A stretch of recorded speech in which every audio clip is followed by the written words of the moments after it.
So, Mufti Faraz, thank you very much. As you just explained earlier that how AAOIFI is working.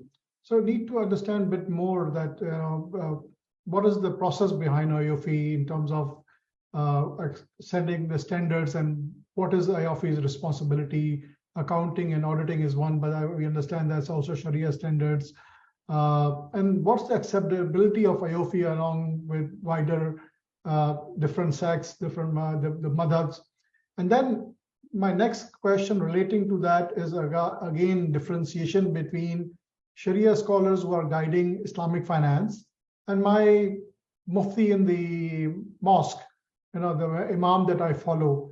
So when I'm dealing with somebody as a consumer in Canada, do I need to take EQRAZ's fatwas and approval to my Mufti for him to approve it before I can use them? So these are two interrelated questions, please.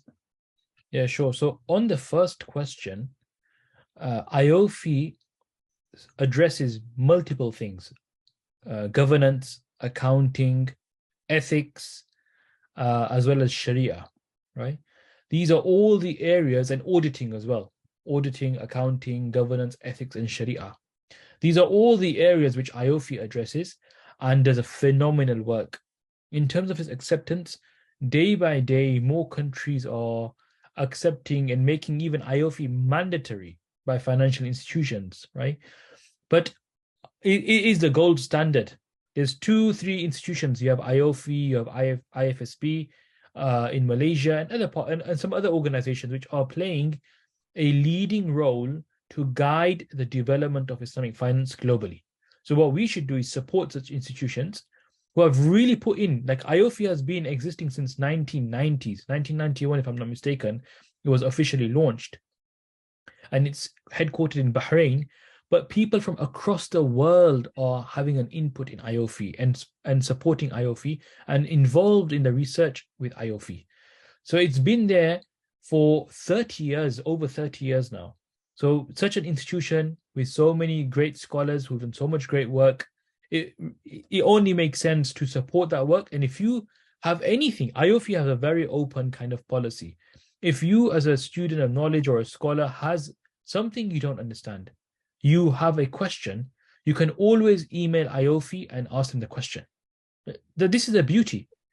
You shouldn't, rather than just venting your frustration to someone or somewhere else, raise the question in an academic, in a professional, in a humble, courteous manner. Ask the question and then see what reply you get.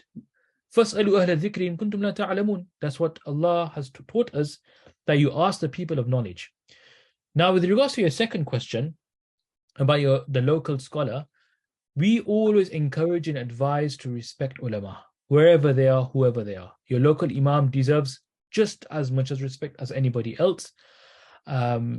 But when it comes to the fatwa of EQRAZ, EQRAZ has gone through a very thorough process with Sharia Review Bureau. As a Sharia board, we've done a very extensive kind of review, analysis, discussion in EQRAZ. And I wouldn't be lying here if I said we spent several months with EQRAZ. It's taken so long. And so for people out there, they should have the assurance and confidence that work has gone into reviewing EQRAZ thoroughly. And local scholars can also see that work. And if they have questions, they are always, we're always happy to receive those questions and discuss those questions as students of knowledge. So we're always open to discussion, and we invite anyone who has any such question, observation, wants further clarification, doesn't understand something, to always ask the question. We're more than happy to explain. But we always encourage at Sharia Review Bureau to respect scholars, the scholarly views. Of course, there will be certain differences. So everything in fiqh, this is all matters of fiqh. There will be differences. It's like some people perform salah with raising their hands, raf'ul yadayn, throughout salah. Some don't do raf'ul yadayn. It's a matter of fiqh. Okay? So in some certain things, there are fiqhi discussions and fiqhi debates. But by and large, when you have a reputable board like Sharia Review Bureau as a scholarly board, which has gone through the work, we've gone through it for several months, then it leaves very little room for doubt. Thank you very much, sir.